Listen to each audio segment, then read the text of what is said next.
Welcome back, listeners, to Sandman Stories Presents. I have two more stories from the Azores. These stories come from the book Islands of Magic, written down by Elsie Spicer Eells. They tell the story of how the Azores came to be. The first one involves a childless royal couple and a broken promise. The second story involves an angel with their hands full. Okay, let's begin. Princess Bluegreen of the Seven Cities. The story of the origin of the Azores. Once upon a time in the lost kingdom of Atlantis, there ruled a king whose name was Grey-White. He was married to the beautiful queen, Rose-White.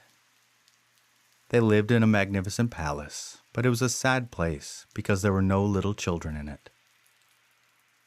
There are plenty of babies in the homes of the poor peasants who can scarcely find food for them, mourned King Grey-White. Why is it that I, the ruler of this vast rich kingdom, can have no child to inherit my wealth and my domains? Women in tiny hovels have their arms full of rosy-dimpled darlings, sighed Queen Rose-White. Why is it that I, the queen of this magnificent palace, can have no baby of my own? Queen Rose-White passed her days and nights in weeping, while King Grey-White grew ugly and cruel to his subjects. Once he had been the kindest ruler in the world. Things went on like this for several years. Queen Rose-White's lovely face grew pale and wan, and her beautiful eyes became so sad that it hurt the hearts of her faithful subjects. The king's face lost its expression of jolly kindness and became sour and cruel. They offered prayers and solemn vows before all the holy shrines in all the kingdom of Atlantis, but no child was born to the royal palace. King Grey-White grew so harsh and ugly to his subjects that the entire kingdom offered prayers and vows too. As things were, life was not worth living in the kingdom of Atlantis.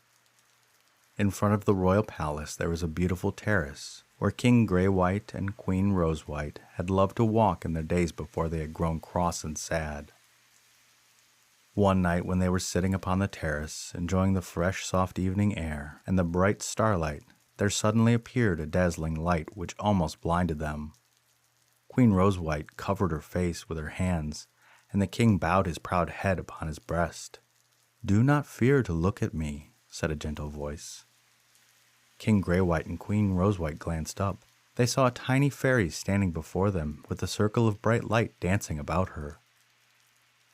"King and Queen of Atlantis," said the gentle voice, "you shall have a child, a little daughter, prettier than the sunlight. I have heard your prayers and vows, but I have also heard the prayers and vows of your poor subjects too." The glad news had brought a happy light into the Queen Rose-White's beautiful eyes, but now it faded out, and a look of fear crept in. It had hurt the queen's loving heart to have her husband so cruel to his subjects. She had often told him that punishment would surely come upon him because of his harsh deeds. "When the little princess is born," went on the fairy's voice, "I shall take her away from you for 20 years. No harm will come to her. I shall hide her away from you and all the world within the 7 beautiful cities which I shall construct in the loveliest part of your whole kingdom. Around these 7 cities I shall place strong walls. At the end of 20 years, if your heart, King Grey-White, is free from sin and you have made proper restitution for all your wrongdoing, you shall receive the princess into your arms." 20 years is a long time," said King Grey-White sadly. Tears were running down Queen Rose-White's cheeks, and she could not speak. "You must wait until the 20 years are over," continued the fairy. "If you attempt to enter the strong walls before that time, you shall fall dead, and your kingdom shall be consumed by fire. Swear to me now in the presence of your faithful queen that you will not try to enter these strong walls, which I shall construct about the 7 cities."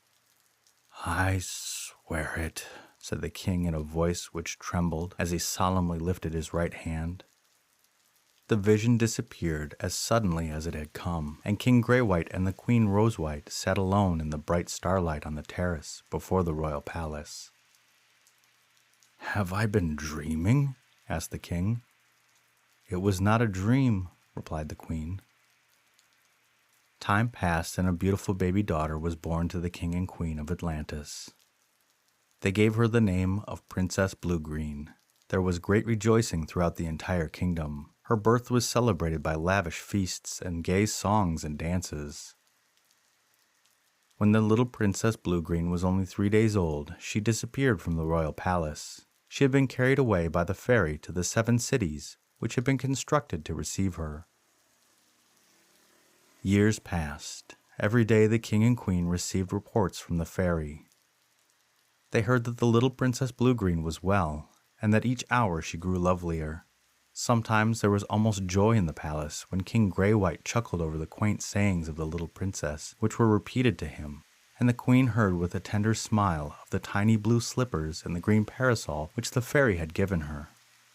That day, Queen Rosewhite bought new slippers for many little maids in the city. As time went on, however, the royal palace of Atlantis grew almost as sad as it had been before the Princess Bluegreen had been born. Only to receive reports of their daughter was not enough to make the king and queen happy. They longed to see her with their own eyes and to clasp her in their arms. As the weeks and months and years rolled by without seeing the little princess, King Greywhite resumed his cruel treatment of his subjects. He was growing old, and his nature grew sour with the years. The queen tried to reason with him. "We must bear this thing with patience," she told him. "We brought it upon ourselves." The king kept raging against the fairy, and did not notice the queen's politeness in saying "we" instead of "you." It was the king who was responsible for all the cruelty. The good queen had never had a cruel thought in her whole blameless life. At last the day of the 18th birthday of Princess Bluegreen grew near. "Are you sure that it is not 18 years which the fairy said, instead of 20 years?" asked the king curiously. The queen assured him that it was 20 years, as he well knew. The king's anger broke out fiercely. "I will no longer be kept from my daughter," he cried. "Would you break the vow which you solemnly made to the fairy in my presence?" asked the queen, trembling. She had never dreamed that he would dare to break it.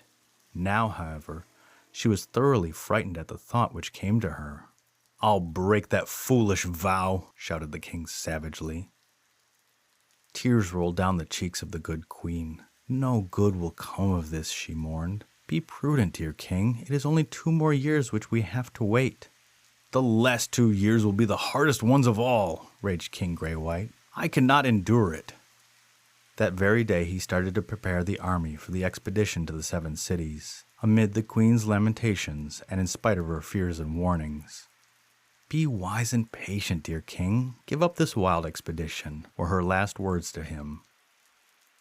When, at length, all the preparations were completed, he set out with his great army upon the dangerous quest of the 7 cities, surrounded by their strong walls in the loveliest part of the whole kingdom of Atlantis.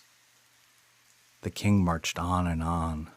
It was a long and perilous journey, and the army suffered many hardships on the way. It seems as if they would never arrive, but at last they drew near to what everybody knew to be the most beautiful part of the whole kingdom, where the fairy had taken the Princess Bluegreen to conceal her. Storms raged, lightning flashed, ominous roarings and rumblings sounded from the depths of the earth. "Let us hasten back to the royal palace before it is too late," besought the generals of the King Greywhite's army. "On, on!" cried the king. "Do you think I would abandon this expedition now?" The words were hardly out of his mouth when a huge rock fell from its place near where he stood and rushed away down the mountainside. The earth trembled violently beneath their feet. Fearful rumblings and roarings sounded all about them. "On, on!" shouted the maddened king. Before them rose the great walls which the fairy had built around the 7 cities.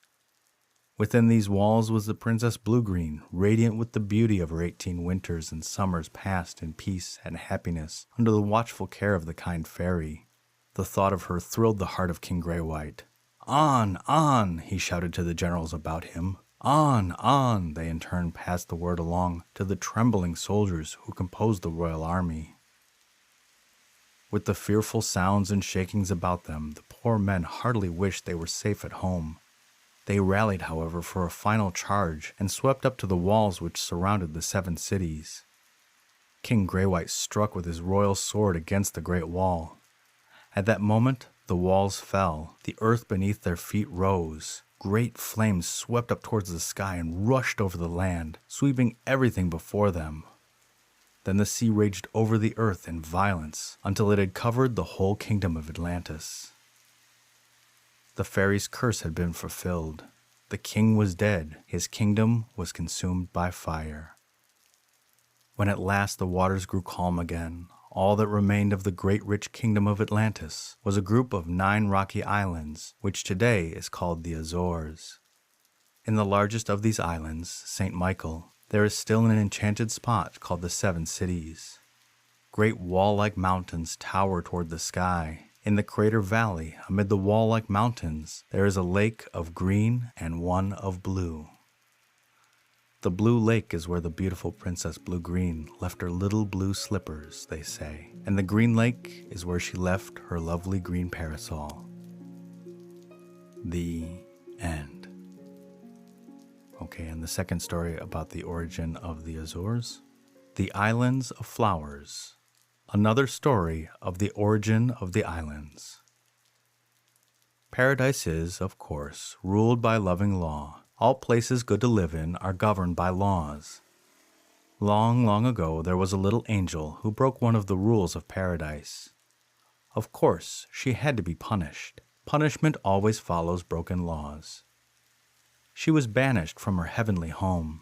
Never again could she join in the chorus of celestial music. Never again could she look up in the face of the great king. Now it happened that this little angel loved the flowers of paradise especially.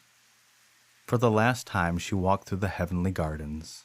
"Oh, my exquisite ones, I cannot bear to leave you," she sobbed to her favorite blossoms. "It breaks my heart." The flowers lifted their fair faces to hers in loving sympathy. They breathed out their sweetest perfume at her gentle touch. They stretched out their hands to catch her trailing garments as she passed them. "My best beloveds, you are asking me to take you with me," cried the little angel. She filled her arms with the lovely blossoms of paradise. Now the angel was a very little angel, and the flowers she gathered made a very large armful indeed. She could not bear to leave any of her favorites behind. Slowly and sorrowfully she left the heavenly gardens. Slowly and sorrowfully she passed outside the celestial gate. When she had left the gates of paradise far behind, the lovely blossoms in her grasp were all that remained of heaven to her. They filled her arms so full that she could not hold them all. Some of them fell. Down, down to earth they floated. They came to rest on the smiling blue waters of the broad Atlantic. "Oh, what shall I do? I have lost my exquisite ones," sobbed the little angel. The flowers of paradise smiled up at her from the place where they had fallen. Never had they looked lovelier. "My best beloveds are beautiful and happy," she cried as she smiled through her tears. "I still have all I can carry. I'll leave them where they are." There are 9 of the flowers of paradise which the angel dropped. They have always remained in the blue Atlantic where she left them. After many years, Portuguese mariners found them, and Portugal claimed them as her own. She named them the Azores. To this very day, however, one of the islands is called Flores, which means flowers. The end. That first story was frustrating. King Greywhite had everything and he just couldn't wait a little longer. Also, I felt bad for the Queen Rosewhite because she had to go around fixing her husband's problems. I also know what it feels like to really, really want to have a kid and not have one, so I understand that pain as well. The second story was sad but sweet, and I love the use of flowers to explain why the Azores are filled with flowers. I hope to visit there someday. All right, the podcast shout out is to A History of the Inca. Yes, a history, not the history. The host, Nick, makes a point of saying that he is just one storyteller of their history. As he isn't fluent in Quechua, he doesn't feel like he can give the best telling of the Inca's history. But he has a passion for archaeology and noticed that South American history podcasts were sorely lacking, so he made his own. It is very cool to learn about people from other countries, so I, of course, love this podcast. And if you do too, go give it a 5-star rating on Podchaser or iTunes. And the listener shout out is to the Imbabura province in Ecuador. You are 100% of my listeners in Ecuador. Imbabura is located in the north of the country, high in the Andes. The local languages are Spanish and Quechua, which is called Runasimi in the Quechua language. I had a lovely time visiting Ecuador and seeing my wonderful friends, the Pesantes family. They speak Spanish, but today's language focus is Runasimi. So I say Sulpeki and Alin Tuta. Thank you and good night.